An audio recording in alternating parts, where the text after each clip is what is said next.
Welcome to the Billboard Mastery Podcast, where you will learn the correct way to identify, evaluate, negotiate, perform due diligence on, select the construction type, build, rent the ad space, and operate billboard signs.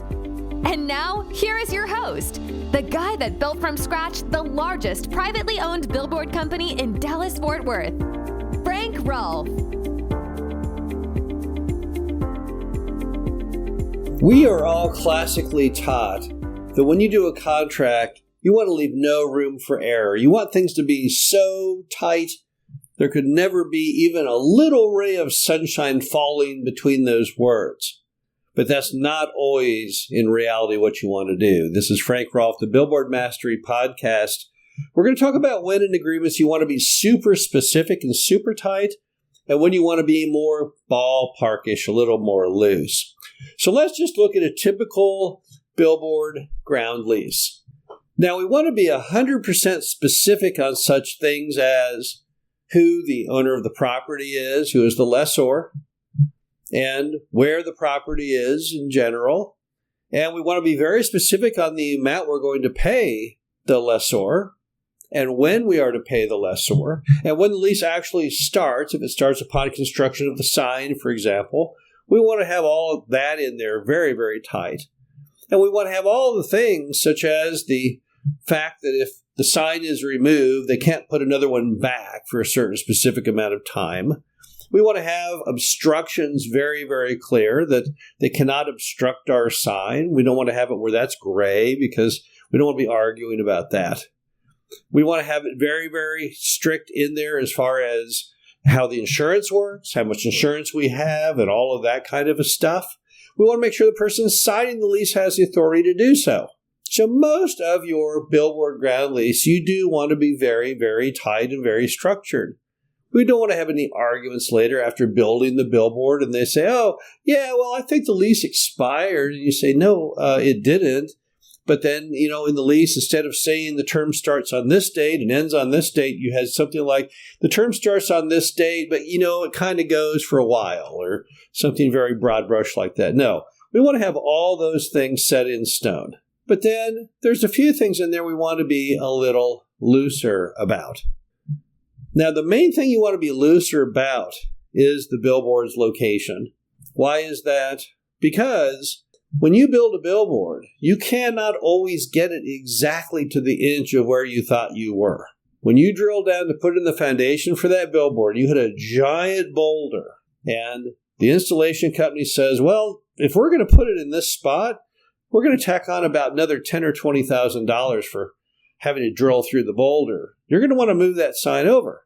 But if your contract is very, very tight on the position of that sign, you can't. Because your contract states, nope, the sign will be in this exact spot.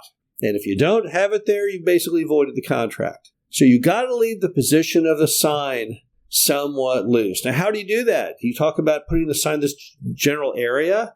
On your exhibit attached to the lease, you maybe have like a little spot, like a box of where it will be contained. But you don't want to say it'll be 13.5 feet from the western boundary line and 5 feet exactly from your front property line, because when you go to build it, you may not be able to make that happen, and you don't want to have it anywhere near that tight. Another thing we want to be probably a little loose on in a billboard lease is the actual term. We want to be very specific that it starts on this date and then it ends on this date, but when it comes to the end of it, you want it to actually have an automatic renewal built into it, so that you never have to talk to that property owner again.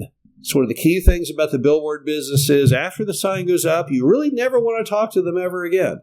Because if you have, for example, a lease that's 15 years, they're never going to remember when it comes due in 15 years. And oftentimes, 15 years from now, the lessor's not even the lessor anymore. They sold it to somebody else, or maybe they've died, and people just generally lose track of it all. So you want to leave it a little loose. You want to say that basically, yeah, here's our term, but it kind of rolls after that for another term or year to year, something without notice. Now, if it was really tight, you'd have where it ends on that date, bam. But yet we don't want to do that. We don't want to have it where it ends finitely then. We want it to have the ability to keep rolling forever. We want to play a little more loosey-goosey with that. You also want to leave it a little loosey-goosey on when the payments actually begin. You want to have it where here's how much we pay you, here's where we do it. But, you don't want to have it where you've got money that's due out at any time before the sign is built, but you don't want to definitively say when the sign will be built, because we don't know that. We don't know when we're going to get our permit when you sign that lease. We don't know when we're going to be able to get the company that builds the things to agree to come and put it in. We don't know if there's going to be a big rainstorm with a big flood and we can't get the thing in. So we don't want to say it'll be in by a certain date. That's always a bad idea. So you probably want to leave that a little loose if you can. Also, if we're going to have a lease that has a percentage of revenue, we may not want to define exactly what that revenue is per se, other than just the gross cash receipts, which means the money that comes in the door. Because you may not be able to collect the rent. You don't know. You don't know who you're going to get on the sign. So, again, you want to be a little loose on that if you can. The bottom line is, on most of these billboard leases, you're wanting to put anything that benefits you a little looser because, gosh darn it, it's your lease. And you want to lock the lessor down on all the things he controls. But like any good negotiator, you want to leave your stuff, if you can, with a little more legroom, a little more ability to sway. Because, again, things pop up in life with billboards, both on the construction side, permitting side, and every other direction. And you don't want to be tied down where you actually void your own lease that you wrote. That's not a good position to be in. Now, I'm not saying you should ever do a lease that's not good. Every lease needs to be a win-win for both lessor and lessee. It needs to be 100% legally vetted by your attorney. You need to read it. You need to understand it. But at the same time, you need to understand that in life, things happen, particularly out there in the field, and you don't want to ratchet it down too tight. This is Frank Rolfe, the Billboard Mastery Podcast. Hope you enjoyed this. Talk to you again soon.